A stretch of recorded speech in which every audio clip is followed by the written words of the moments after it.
Yeah, get Oh. turkey dinner they do. Yeah. I didn't do it this year, but last year it was so good. Like it was like the best turkey I've ever tried. Right, like rarely, every once in a while it'll be good. But the pies are the better version of cake, and Jorgen would agree that. What's your favorite type of pie, Jorgen?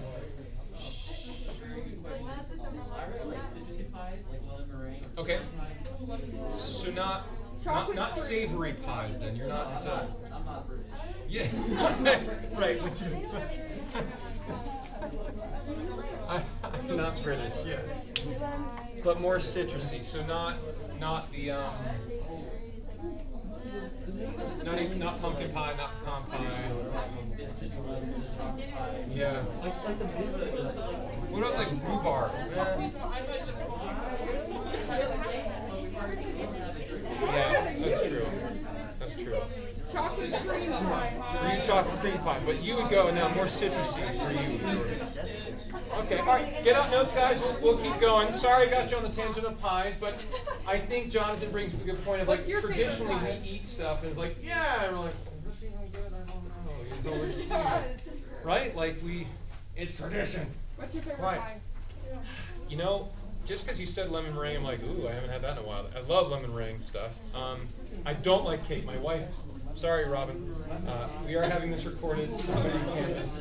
She loves cake. I'm not a fan of cake. So pies are where it's at. I would say rhubarb. Really? Just because it's like different. It's like a little tang. It's just something different, I think. What, Bryn? Are you mocking me?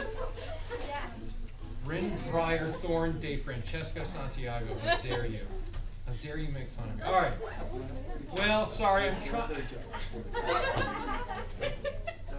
Have you had turtle pie? Turtle?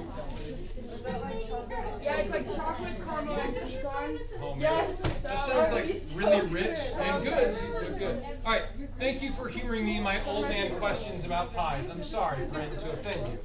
But I'm curious because I feel as if most people for Thanksgiving had really low-key Thanksgivings.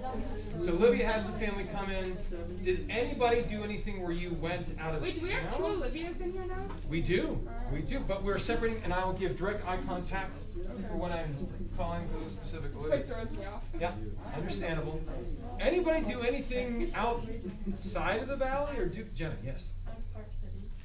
We'll take it vicariously. I'll live through you. What did you do in Park City? Anything fun? We got this really nice Airbnb that was like really nice. Nice.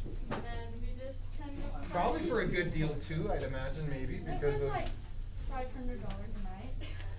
But you know, like if it weren't COVID, maybe it'd be more or something. I Okay. mean, we were gonna go to Arizona, but that got canceled because the family got COVID.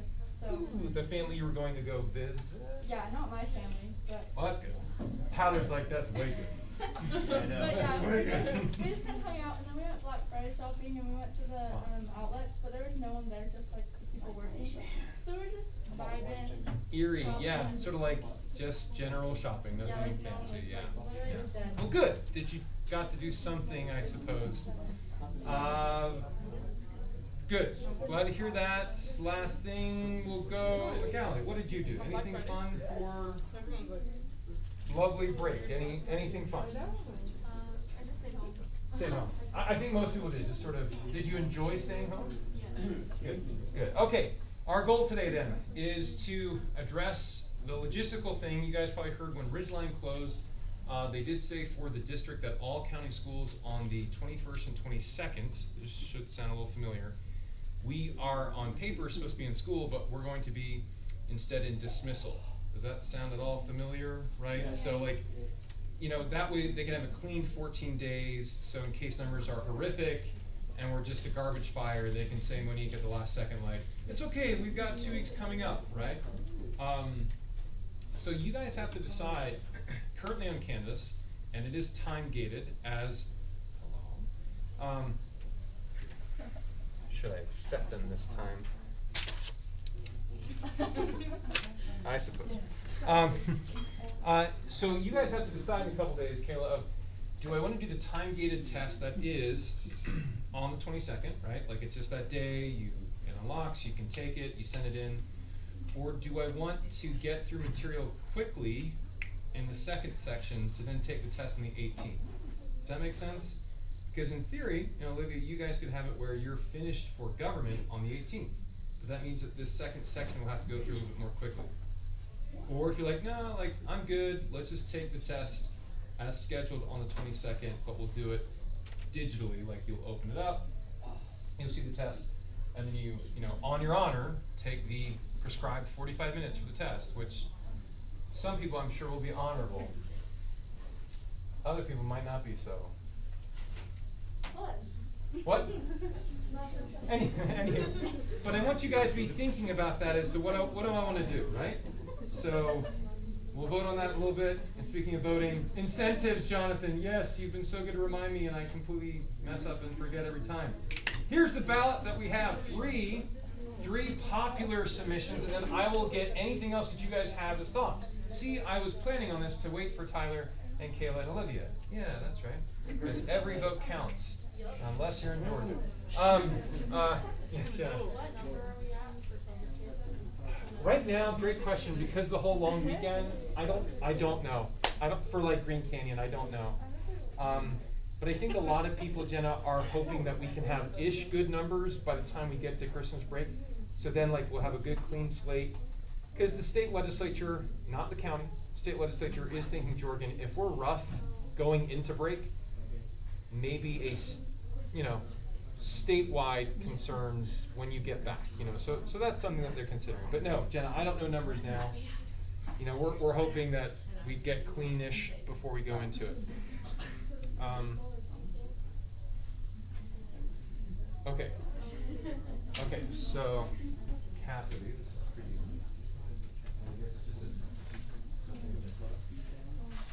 Okay, so that's where we're at in terms of cases. Question mark, I suppose. Ballot. One popular option that's been on the ballot is having extra credit. Just 10 points extra credit added onto your grade. In fact, Fifth Hour chose that. So assignment or test, whatever is the thing that's coming up next, if you win it, you guys get 10 extra credit points. That's one opportunity. The other thing is having a section of the test or assignment omitted to where you don't have to do it. So in theory, on this one, you would only have to do half of this assignment, which means you'd have to do the definition and some of your processes, and that's it. That's all you'd have to do for the assignment. If you did the full one, then yes, you could get some extra credit on that too. That's fine. The third option is like a food or chill day, social media day. I can bring in some donuts, some pizza, or something like that for you guys, and you bring in some food as well. Those are three popular ones. I asked that we don't do a weird singing day. I really don't want to do that. That's super awkward. Nor do I want to do a weird nap day. No. Now Tyler's here, I'm really worried that would happen weirdly. What? He's asking what the points are for. The points are there to get the reward. In this case, some you're saying what the rewards are. and some classes have chosen a weird nap day. No, let's not do that. Thank you. We don't do that. But the three popular ones are extra credit, incentive, food. Those are three. Are there any other submissions? Any other ideas? Anything else that you guys want to put on the ballot? Any other variations, hybrids, anything? What does that mean? This is the having a section of the test or assignment omitted. Yep. Oh, I kind of like that. You get the credit, but it's just free credit. You don't have to do that section of it. Rape, any other thoughts? 50 points of extra credit. $1 million. No, the most I can do is 10, and I'm not going to do it where you can pull it up in like one big thing. I like the idea, but no, 10 is the max. Because 50, then you wouldn't really have to do anything in this class, and you still get a passing grade. Now here's the thing, right? I've had certain groups that have had the extra credit, and they have won almost every incentive, and so the last test, Olivia, they've earned enough cushion they don't take it. Like you could, but you have to win every incentive, right? So no, not the 51, sorry. Other submissions, Jorgen. Well, it's not submission, it's more a question. How many points is this assignment worth? Now we're thinking. Yeah. This assignment's worth 36 points. What about the test? The other assignments are worth about 40, so same thing, 40 points. The tests are worth more, so about 45 to 47. The last one's So with 47 those 10 points. extra credit points that go, so like say you got 35 out of 45? Correct. So in this case, right, like on the test you got 35 out of 40, you get a 45 out of 45, right? Yeah. Or in this, if you got a 36 out of 36, you get a 46 out of 36, right? Yes. So now, yes, Jordan. And you mentioned that I think if we did half assignments, Yep. we only had to do half, and we did the Yep. other half, does that mean that we would Yep. get 15 points of extra credit? Potentially, yes, good sir. Yes, you got it. So for the assignments, Jordan is doing the math behind it. Yes, that for the assignments. Now, mind you, for the tests, Right. if you do, I'm not gonna, like, you can do the whole thing, I'll grade it, but I'm not gonna give you extra credit for the test. But for the assignments, yes, you get more bang for your buck on the assignment if you were to do the full thing and build that extra credit. Yes. Right? Right? I think that's what you're getting at. I can go with that. Okay? Anything else, Bryn? If we like do choose the extra credit for incentive, like what happens if we like someone does win this, does their group also get another extra credit? Yeah, so you could, right, the stars could align. That last try, yeah, Sarah Blau, right, she won it for her group and her class won the incentive. So she ended out on that assignment with, I think it was like it wasn't 56 out of 36, but yeah, it was like a 55 out of 36 or so, yeah. Yep, absolutely, it could align that way and build up that credit that way too. So good questions there. We have those three. Any other, Andres, anybody, any other submissions? Or do we just want to vote? Great. Pokemon battle.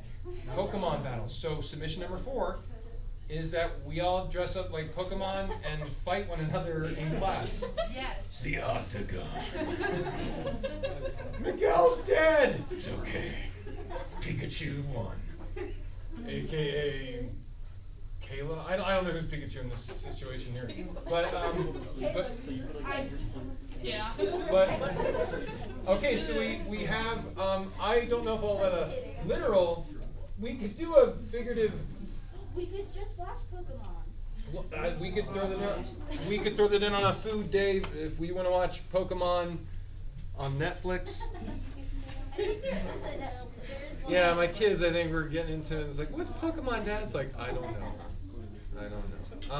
So okay, we could do part of the food day if that's chosen. We can do that. Any other submissions? All right, let's do a normal final election, if you will, winner take all. We're going to have extra credit. We're going to have a section of the test assignment omitted and food.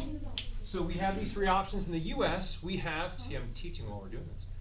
This is what most U.S. situations are, Jenna, that you vote in one round of elections. Now, Nigeria, Russia, Iran, they have situations, and many other countries do too, called a runoff election, where you have 8,000 different options, and you get to have 2 votes, sometimes called an alternative vote system, where you vote for your first preference, and then Colin, you go through in like second, third, fourth. So if that person doesn't get it, then the other, your vote will go to someone else. With that said, we don't do that in our country. We just have, for most of the ballots, a winner-take-all where you vote for one thing, and there's only one round of ballots for some points for the class. Why does the U.S. use that system as opposed to a 2-round ballot system? Any thoughts? Well, what? What do you mean by that? Yeah, explain. Like, it's harder to count the votes. Like, if you have 2 rounds of voting, then you go there and then they come back and it's really difficult. And so people might be deterred from voting because of that, right? And it's probably faster too. Yeah, because then it hurts the legitimacy of the vote where it's complicated, but then you gotta wait, I gotta wait 2 more weeks Yeah. and then vote again? Like, I need to know now, right? So yeah, it's faster this way, it's less complicated. And also, how many major parties do we have in the US? 2, right, Stephen? I think we talked about this, that with 2 parties, it sort of it makes it easier, but it forces the hand of who's gonna win the majority, and you can go along with it. Even though it might not represent what people really want, it's sort of like the lesser 2 evils, and that's where people vote that way. Okay, so you guys have 1 vote, we're like the US. All those in favor of extra credit, 10 points extra credit added onto your grade. At the end of an assignment or test, raise your hand.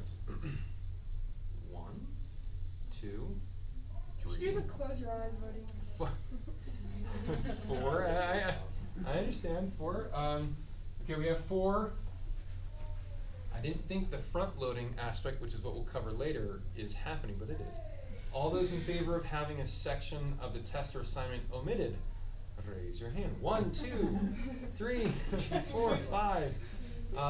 6, 7, 8, 9, 10, 11, 12, 13, 14, 15, 16, 17, 18, 19, 20, 21, 22, 23, 24, 25, 26, 27. All right, 27. All those in favor of having a food day, movie day, Pokemon battle day. I mean, figurative. 1. I'm constantly And Okay, so 1 round of voting. But I like that Olivia talked about, maybe we should have done like eyes closed, heads down, thumbs up, 7 up, or whatever that is.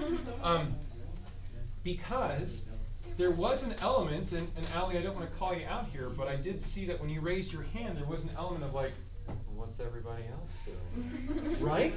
Right? Isn't that human nature? It's like, I want to vote and have my say, but only if it's popular. Peer pressure. Yes. And guys, this is where some of the polling data was wrong this year, again, for a 3rd election in a row, called social desirability context. Survey data does not account for that.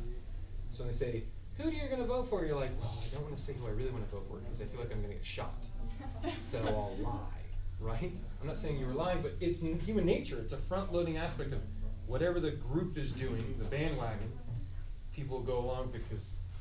So I appreciate that you guys still have your say. That means you guys have chosen having a section of the test or assignment omitted. Now be aware, you guys can change this as time goes on, okay? You guys can change this if you guys don't want this. If you want to switch it up, that's fine. You can submit for a vote and we can do it. Yes? So just to clarify and make Yes. sure I'm like actually understanding Yes. this. So if we did that on the assignment, then we could possibly, like if we finish the whole assignment, we could possibly get up to 15.6. Amen, sister. Okay. Yep. Because you won't know if you won until the day before, right? So I'm going to be fair and say if you've done it all, I'll benefit you. Yeah, so you could totally end up with 50 out of 36 or whatever. Yeah, on that. Very good. But that would require you doing, the full assignment and the full assignment correctly. Yeah. Right. Awesome. So that's our incentive for now. Tyler, do you feel a little bit caught up in terms of your earning points based on participation, witty comments, roasting of me, critical thinking, paying attention, all those things? You earn points for doing that. You're in competition with Thayer. You guys are in the lead right now. Could be because of your numbers. Could be because I like you.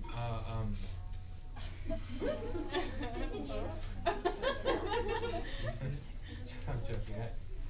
Honestly, the only difference was just that Twilight film from last Tuesday. So you guys are in competition, Tyler. Wait, if they got points and Twilight said no, I don't need it. Well, we could, but then you lose out on notes, and therefore you don't have as many points. And please don't make me turn on Twilight. Oh my God. It's so bad, man. it's so good, but Oh. it's the best. I've read the books, my wife, and I get that. That's all cool. I love the books. Law school, man, it was like the craziest thing. Everybody read them. But the movies are so bad, man. The movies are so bad. Oh, okay. So, all right, we got this. We left off last time, if I remember correctly, we got to oligarchy? Not Olive Garden, no. Okay, so we got to communism. So, for a couple points here, and remind me, if like one person's ruling authoritatively, then we would call that what type of government? One person. Autocracy. Autocracy, yes. And then if we had several people ruling authoritatively, that would be what type? Oligarchy, right. Very good, Jim. And then John will finish up. If you have like a group of people ruling authoritatively, that would be called? Communism. And we do like air quotes on communism because it's technically, and I know Landry's very familiar with this, but it's technically more of an economic model than a government model. So be aware on the paper. Don't say like, I'm choosing a government type of communism. You would probably want to say, I'm choosing a government type of authoritarianism and having an economic communist model. Does that make sense? It's a little more economicized. Okay, so theocracy. We have one main thing to write down here for theocracy. You may have heard the term before. Anyone want to take a stab at what theocracy is? Let's go, Eliza. Is it when the religion rules? Right. I mean, So when you have religion and the government like ruling together, right? Yeah, is this like mainly a religion with politics? Yeah, it's like a religion with laws. I mean, I'm not getting AP seminary on you guys, but there is a lot of connection. In the Book of Mormon, there are several times that a theocracy rules. In heck, even King Solomon's time, you go like in the old Bible, like you can look at that and see theocracies. A theocracy doesn't mean it's bad. However, history shows that it can be more authoritative, hence it being on that side a little bit more. So let's do this definition. Let's get specific. And the definition here, Monique, which I know she's ready to write down. Monique, do you have your notes? Are you letting somebody copy them? I wasn't here like last week. Oh, that's fine. Oh, Yacht's all like defensive, like, I'm just copying them down. That's okay. I just want to make sure you have your notes. The definition you want to write down, when you get them back at least, is for theocracy, when the head of government and the head of the main religion, when the head of government and the head of the main religion. Didn't that happen in the Bible too? Yes. With Joseph? Yep, you're going to see several times in biblical history, like you're saying. Sorry if I said Bible and people didn't get what I was saying. But yes, you're right on. So when the head of government and the head of the main religion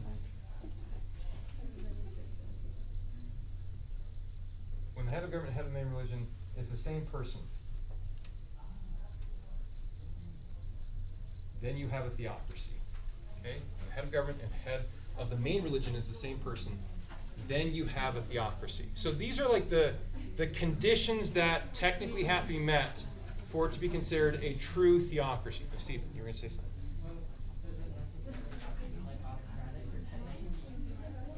Right, like as you can see here, it's not even under the umbrella term of authoritarianism, right?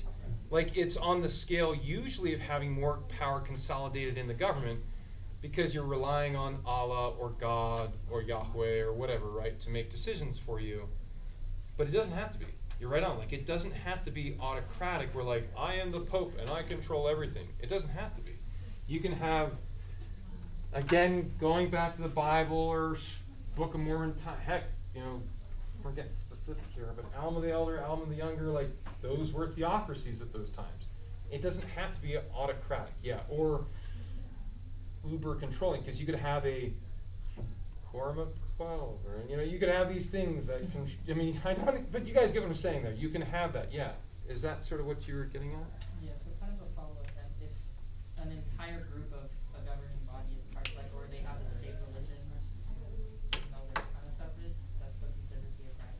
That, now you're talking Saudi Arabia, in the sense that Saudi Arabia is mainly Sunni Islam, or Muslim, and so in Saudi Arabia, they have deep connections to Islam, in that,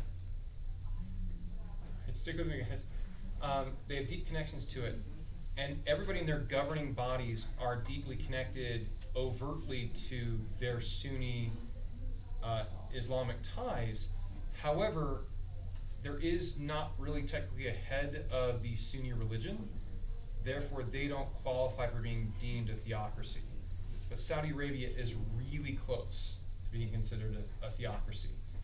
If that's the picture you're trying to paint, of having like everybody in the government body is all wholeheartedly within one same state religion, which is what there is, the state religion of Sunniism in Saudi Arabia, that still won't be deemed a theocracy because there isn't a true head of the Sunni sect of Islam, even though they're as close as you can get to it. So like the church and the national leadership have to come together. Correct. The heads do. The heads do, for it to be technically considered a theocracy. Now this is where Stephen's alluding to some weird things. A lot of you will look at like Utah, and you know, who here has lived outside of the state of Utah? So Kayla, Olivia, we talked, Jonathan, Olivia, okay. You guys have lived outside the state of Utah. Sometimes students will come in and they'll feel they're being oppressed or repressed. That Kayla, sometimes, whether through fashion, dress, attire, or even like carrying a Starbucks thing in school or whatever, right? there could be some weird side eye that goes on. You know, I mean, Kenneth could be like, what's going on over there, Miguel? How dare you? Naughty, naughty. I mean, there could be some, stigma, right? You could have a teacher who's like, well, when are you going to go on a mission? What's a mission? You know, there could be an angle of that, right? Is that a theocracy? No, it might, we say, oh, it feels that way. But again, who is the head? Okay, what is the main religion here in Utah? Let me ask it that way. Yeah, Mormonism. Magali is deep in thought on this. Yes, so the Latter-day Saint Church is the main religion here in Utah. With that said, who is the head of the Mormon Church? The prophet, right? So President Nelson, right? Right? And it's like, we got it. So, okay, he's the head of the main religion here in Utah. Is he the governor? No. So for a couple points, has this area ever been a theocracy by definition? Emma's right. Can you tell me for some points, 5 points here, can you tell me when this area was a theocracy by definition? Yeah. Brigham Young was the governor of Deseret, a territory, right? And so that met the definition for he was the head of the main religion here and head of the government, therefore it was a theocracy, which shows it wasn't autocratic because he still had governing bodies and legislatures, and there still was religious freedom, but it was still deemed, okay, that's a theocracy, right? Which is, different way to think about it.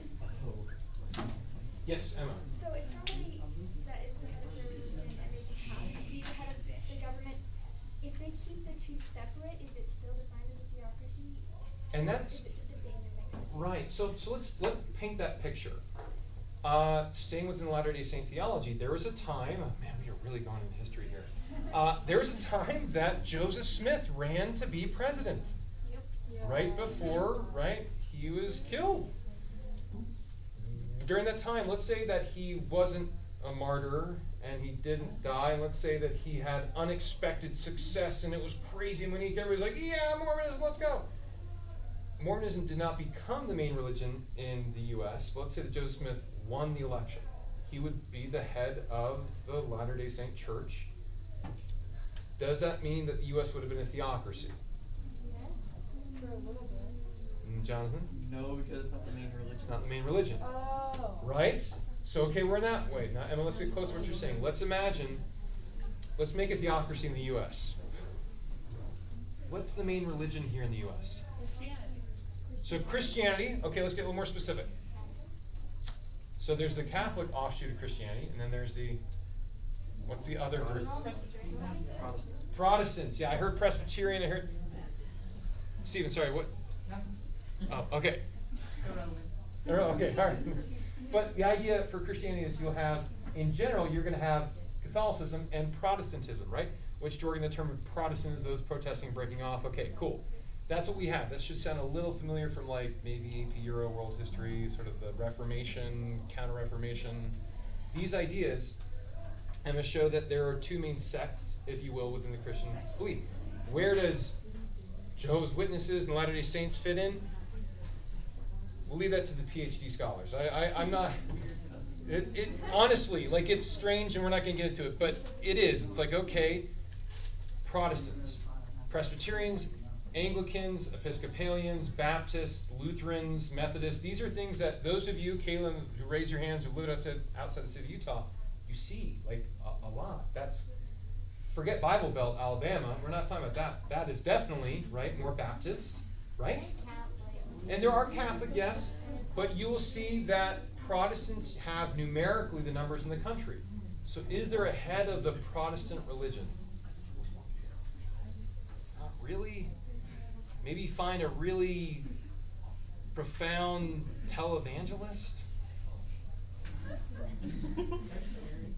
I mean, maybe Christian a little scary, but let's just go with that for a second. Let's say that, what's that dude, Joel Osteen? He's the guy he's a famous televangelist. He's the pastor of one of the biggest mega churches in Southern California. Let's say that all Protestants rally around him and are like, yeah, he's our guy. And he runs to be president, and he wins. So he is technically the head of the main religion. He would be the head of government. Would the U.S. be a theocracy then? Stephen? I don't think so. Because like the Senate and like the House and stuff, they're not gonna be run by majority Protestants. Let's imagine they're all turned atheists, Senate and House, judges, all atheists. They say, we're vying against that. What's the definition? Head of government. Not the government, but the head of government. So who's the head of government in the U.S.? President. So in that weird situation that Joel Osteen somehow is, but you have to take a lot of leaps here, and that is that other Protestants would rally around them. Protestantism by nature is a congregationalist thing. It isn't going to have like one main leader, right? So it's going to be super hard to have. But even if we went that way, for that minute, that time, you would fit the definition for being a theocracy. Now, it definitely wouldn't be an autocratic theocracy, wouldn't be an oligarchic theocracy, it wouldn't be an authoritarian theocracy because the Senate and the House would vie against that. But that's probably why Joel Osteen in this situation wouldn't actually be elected, because it looks so much like, no. We've seen that in history. We're not going that way. That sounds too sketchy. But Stephen, you're right. You have to take a lot of leaps here, a lot of leaps to technically qualify as a theocracy. But it might not happen to begin with. Jordan? So even if, like, church and state completely separate, it's not an endorsed state government, just the head of both is the same person. Yep, that's what deems it a theocracy. Also, do you think America could have become a theocracy if Kanye was elected president? Because he is a pastor, right? And he had many congregationalist groupings and gatherings. If, again, these leaps, right? If the other Protestant groups like Billy Graham and Baptists and AME, American Methodist Episcopal Churches, are like, yeah, Kanye represents us, the Christian right. Maybe that would have, if he would have won, then maybe that would have been technically considered a theocracy. Even though the Constitution, the reason we say this is Iran, oh, cute Iran, they in their Constitution say there's a separation of church and state. It's in the Constitution. But historically, we have not seen countries truly, even though they say they're separating it, when the head of government and the head of main religion is the same person, that historically doesn't mean that actually will be separated, if that makes sense. Now, could it happen? Yes, they still be deemed a theocracy, doesn't mean it's a bad thing. Right? Good. So, what do these, like, the leaders that say the president is the same person as, like, the Pope or whatever, would they go by the Pope or would they go by the Okay, for another 5 points, this situation Jaden's talking about is what freaked the crap out of Americans in 1960. They're like, no, we can't do this. Who were they so scared of? Because they were thinking of electing a person who wasn't the Pope, but had deep connections to the Pope. The person was still elected. JFK. There it is. JFK. So, the idea, Jaden, is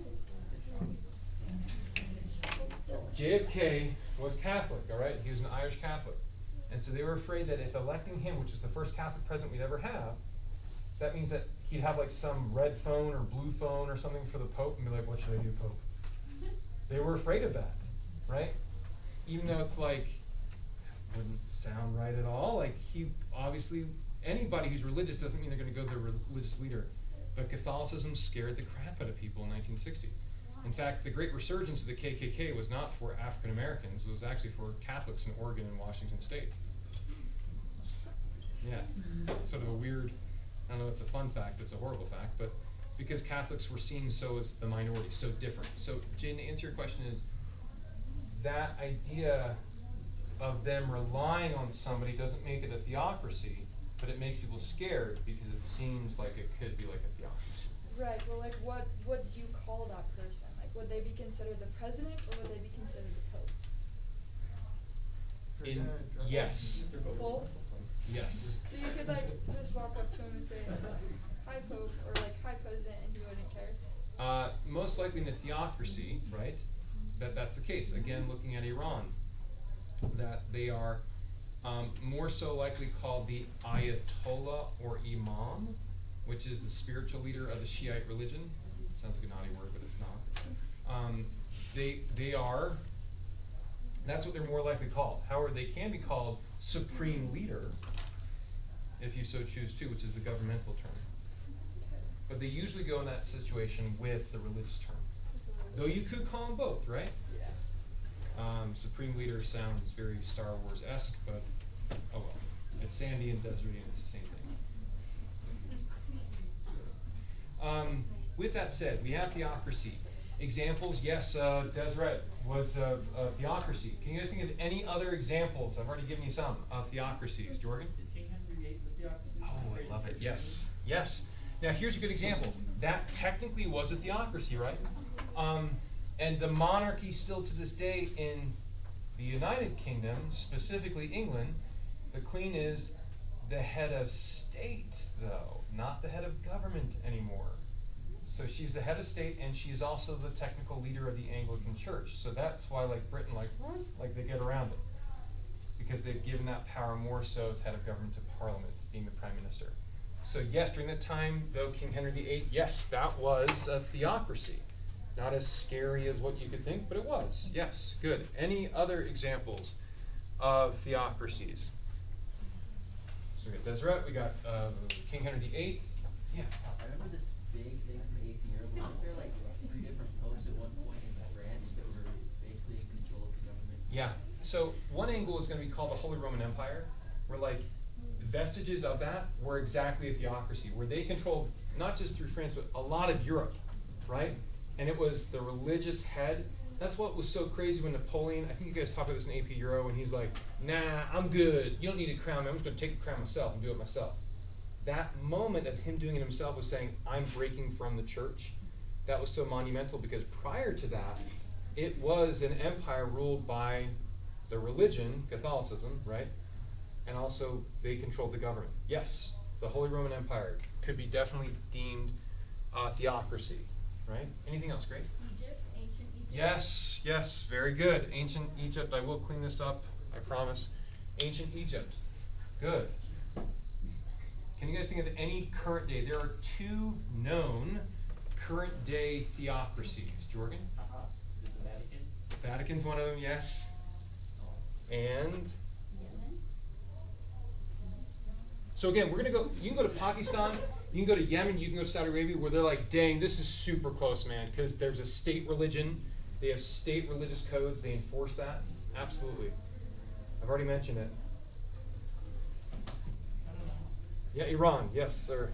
Yeah. Somebody said Iran. Yes, Iran. Very good, very good. Iran and Vatican, you can write that down under theocracy, but Iran and Vatican are like 2 examples today. How do you spell that? Can you spell? Vatican. Vatican. Okay, Vatican. And Iran, Iran, right? So the reason why they fit that is in the Vatican City, which is like a weird sub-part of Italy, what's the main religion there? Catholicism, okay? Who's the head of that religion? The Pope. Okay, who is the head of government for Vatican City? The Pope. That means you've got your lovely theocracy. Likewise, looking at Iran, what is the main religion in Iran? Muslim, yes. So they're Islamic. There's 2 sects, just like Protestant and Catholics. There's 2 sects. One is Shiite. That's the main group in Iran. And the head of that is what's called the Imam or the Ayatollah. And who is the head of government there? Emperor Snow. Yes. So you can see that those 2. Nobody got the joke. I did. Oh, thank you, Joey. But a little, sorry. But you see, Jaden, that those 2 are the 2 in the same. Iran satisfies it. Sunnism doesn't, like Protestant, have a real head, so that's what makes it harder for Yemen or Pakistan or Saudi Arabia to be considered like a theocracy. Okay, so those are the differences for theocracy. One final question before we go on. Oh, sorry, so late. We'll go on break, but one question though. What's so bad about a theocracy? I mean, like, it has a stigma about it, right? Like, what's so bad about it, John? For people that aren't part of that religion. That's it. I mean, forgetting the whole, like, state saying religion's there with us, it makes it sound weird and icky, we don't like it. It's the minority. Like, they are so screwed. So it's taking the idea of a theocracy with Kayla coming in, having some Starbucks, being like, hey guys. She'd then get, like, tackled, like, you're arrested, punk. Because you've got caffeine hot drink or whatever, right? And so you're then arrested and put in jail. When you codify those rules, it means a minority is really screwed. There's no way a minority can actually have representation. Yeah, very good. Okay, so let's go on break. Get up, move around. I'll let you guys, I know we have only, 7 minutes or so, but get up, move around. Get a drink of water if you need to.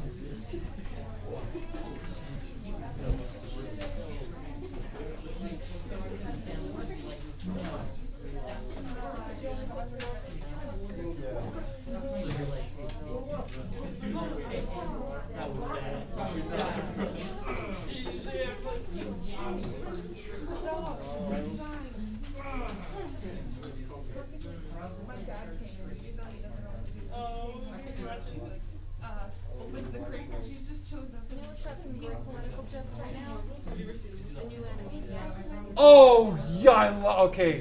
Dorky air high five. Bam.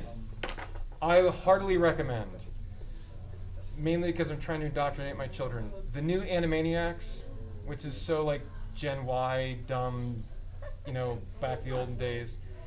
Hulu did a revamped version of Animaniacs, which is like an old cartoon from like 97 and 98 or whatever. Very irreverent, but the political satire in their episodes are so on point. I'm like, oh, that's so good. Because they hit both sides. I'm like, really, anyway. So it's on Hulu. It's an animated show. Yeah, it's like a Looney Tunes on steroids. So that's what they did. It's the same people did that. And they revamped it. Yes, I totally agree. I thought they hit some really good jokes on, anyway, both sides of the spectrum. Agreed.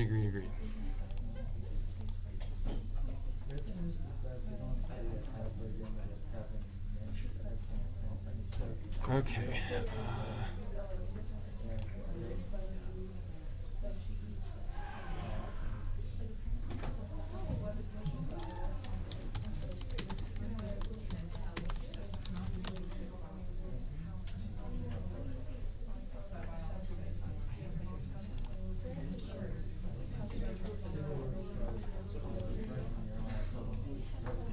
Hello there.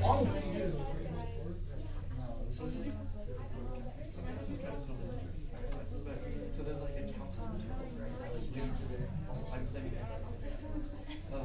so there's a council of 12 sections. So they each like part government in the same section. But they all have different sections.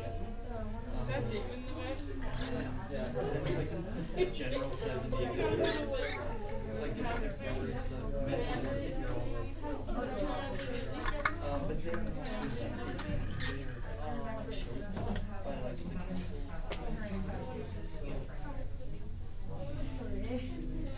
The government, I guess, yeah. So I guess that's where it would be. Okay, so here at the end of the class, I'll show you guys just a funny clip about newspaper retractions, where I'm sure I will have to retract many a statement in this class.